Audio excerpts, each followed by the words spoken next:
Hello everyone, welcome back to my another mini blog. তো আজ সারাদিনে কি আমি করবো সেটা তোমায় শেয়ার করবো। চলো তোমরা কিন্তু ব্লগটা কন্টিনিউ দেখতে থাকো এবং ব্লগটি কেমন হয়েছে সেটা কিন্তু কমেন্টের মাধ্যমে জানাতে একদমই ভুলবে না। তো আমি এখানে তাড়াতাড়ি উঠে পড়েছি যেহেতু, তো ওঠার পর আজ সকালে টিউশন ছিল না, কারণ টিউশনিটা এখন কিন্তু বইকালের দিকেই পড়ানো হচ্ছে। তারপরে মশারিটা তোলার ছিল, তো ওটাকে তুললাম। তারপরে বেড এখানে ক্লিন করলাম, যেহেতু ক্লিন করা হয়নি তার আগে কন্টিনিউ আমি ব্লগটা স্টার্ট করে দিয়েছি। তো তারপরে বেডটা এখানে আমি ক্লিন করলাম। তো বেডটা ক্লিন করার পর তারপরে এখানে ওয়ার্ম ওয়াটার খাওয়া হয়েছিল, তো সেই ক্লিপটা অ্যাড করা হয়নি। তারপরে আগের দিন রাতে আমি আমলকি খেয়েছিলাম, তো কিছু আমলকি ছিল, তো মর্নিংয়ে এটাই খেলাম, কারণ আমি মাঝে মাঝে আমলকি খাই।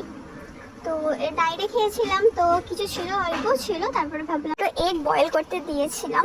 তারপরে এগগুলো বয়েল করে নেওয়ার পর আমার কিছু কাজ ছিল, তো সেই কাজগুলোকে কমপ্লিট করলাম। তো কাজগুলো কমপ্লিট হয়ে যাওয়ার পর আমার এখানে ব্রেকফাস্ট রেডি। তো ওয়ার্ম ওয়াটারটা আগেই খেয়ে নিয়েছিলাম বললাম। তারপরে আমার এখানে বয়েল এগও কিন্তু এখানে রেডি হয়ে গেছে। তারপরে আমার এখানে টিউটোরিয়ালের ভিডিও শ্যুট করার ছিল, তো সেটাই আমি করছিলাম। এই মান্ডালা ডিজাইনের টিউটোরিয়ালটা শ্যুট করা হয়েছে।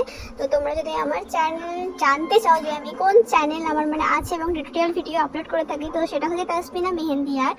তো তোমরা গিয়ে একটু সার্চ করতে পারো। তারপরে ইভিনিংয়ের সময় এখানে দই ফুচকা খাওয়া হয়েছিল, সেটাও তোমাদের সাথে শেয়ার করলাম। তো আজকের ভিডিওটা আমার এই পর্যন্ত। তো নেক্সট অন্য কোনো ভিডিওর সাথে তোমাদের সাথে আবার দেখা হবে। ব্যাকগ্রাউন্ড নয়েজটা কিন্তু অ্যাভয়েড